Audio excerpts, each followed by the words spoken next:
Hi guys, this is Creed coming to you live from the firstandmonday.com studio here on the lunar surface. We're at the lunar studio for firstandmonday.com. Bet you guys didn't know we had a studio up here, but we do, and you can see here that I am actually on the moon. There's no conspiracy theories here. We landed, and so you don't have to worry about kind of checking up on anything. I'm a Photoshop expert, so I can tell you that by the pixels that you see behind me, it is a legit shot of the lunar surface. So what we wanted to do today is kind of give a shout out to the Earth. Today is Earth Day 2015, and we want to kind of give a current state of sports for the United States of America. So we've got kind of we've got the camera sort of pointed towards the United States, or at least the surface of the North America. So we kind of look around a little bit, and first up we're going to jump over to South Carolina. So South Carolina, we see a huge, just empty void of space.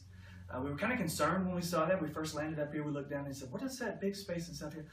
Then we realized after further investigation that it's just South Carolina's trophy case. It's the University of South Carolina trophy case. So once we realized that, we weren't overly concerned. We realized that that's going to be that way for a while, and we're just going to have to live with it. It's been that way for a long time. It's going to continue to be that way. Some early thoughts were that it was a wormhole created by Steve Spurrier's pectoral muscles. But again, upon further investigation by our experts here at firstandmonday.com, it is in fact the University of South Carolina's trophy case. So we're going to skip up to Michigan a little bit. We're going to talk about the Michigan area. The snow's beginning to melt this time of year, and so we kind of noticed that as the snow melted, there was a sort of a brown hue, which is not really uncommon. If you ever flown in an airplane, you look down, you kind of see earth tones. This was even more brown than usual. Again, we got our crack First and Monday team together to try to figure out what was happening. We realized it's just an overload of khaki. So we saw a lot of khaki. It's basically making the whole state brown. You got a little bit of green spotted here and there, but everyone's kind of obsessed with khaki right now in the state of Michigan. So from outer space, we can kind of tell that. So, when you're looking down on Michigan and you kind of see that happen, when the summer comes, the greenery will kind of take over a little bit. But for now, you're going to see a lot of khaki in the state of Michigan. And that's because Jim Harbaugh, of course, is the new head coach of the Michigan Wolverines, and so a lot of hopes and dreams for the Michigan fan base that they will once again rise out of mediocrity to the upper echelon of college football, much like they were, long time ago. Yeah, they had that run a little bit in the 90s. With 1997, they actually stole a national championship from Nebraska. They even stole a Heisman Trophy from Peyton Manning, and we won't go there. Let's just say Michigan wants to kind of go back into the early 1900s. And, kind of looking back, I'm pretty sure khaki was the color of the 1900s, so it kind of fits.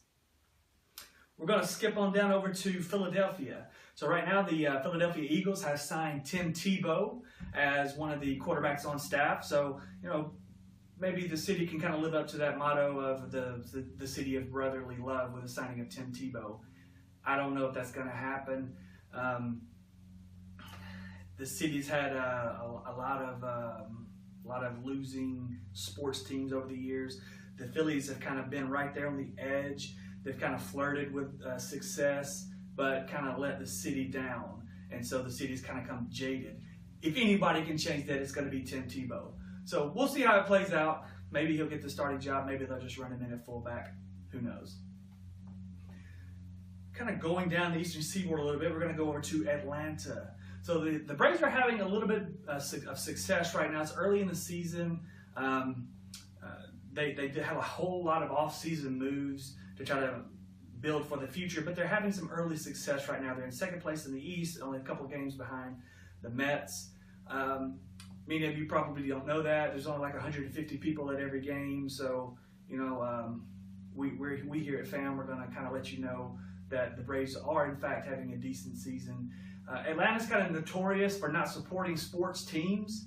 The Falcons had to pipe in external noise because the fan base couldn't get very loud. That's just because there's nobody cares in Atlanta. They're notorious for not caring. They'll come in, sports teams don't care. Invaders come in, burn the city down, don't care. That's Atlanta. So maybe the Braves will continue. We'll have even more success, and maybe we can get that attendance up to about 1,000 or so. I think that's a good goal. So we're going to move on over to the Southwest and talk about San Antonio. So the Spurs are having had a really good regular season. They were one game away from the second seed in the West, the very competitive West. But they ended up being the 6th seed. I bet whoever was the seeds, and I don't do NBA, so I don't know. All I know is that the Spurs just keep doing it. They're right there in the hunt. They're going to be in the hunt. They're going to be a tough out. Maybe the Clippers can put them out here in the first round. I don't know. We'll see. It's going to be a good series, I'm sure. But the Spurs, they keep doing it.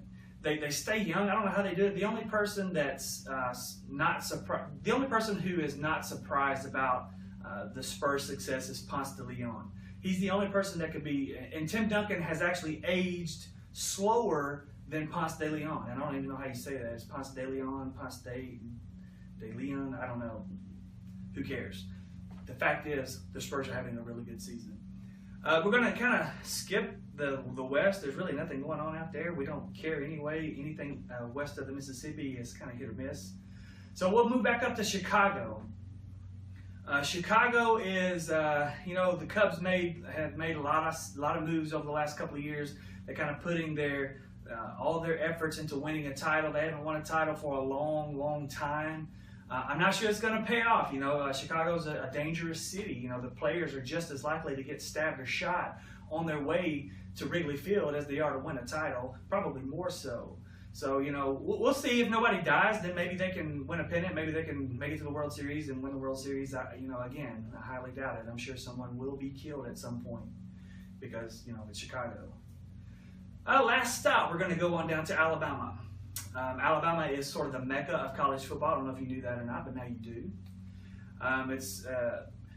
We can't read or write in Alabama, and I guess by me saying that kind of outs me by the fact that I am in the state of Alabama, or I live in the state of Alabama. I'm actually on the moon, remember?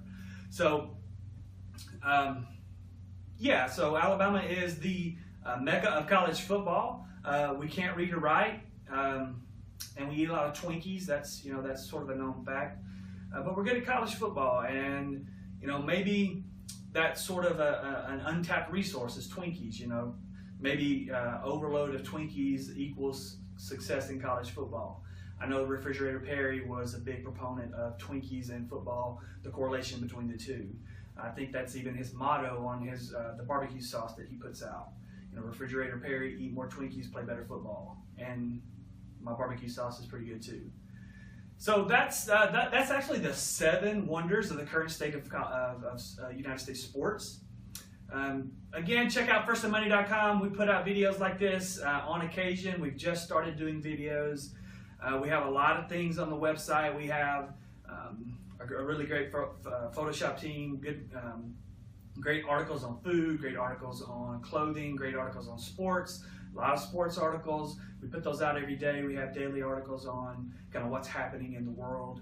Really active message board as well. So give us a shout, give us a look on firstandmoney.com. I'm going to head back over to the base, and we're going to see if we can pick up some NBA playoffs. All right, thanks.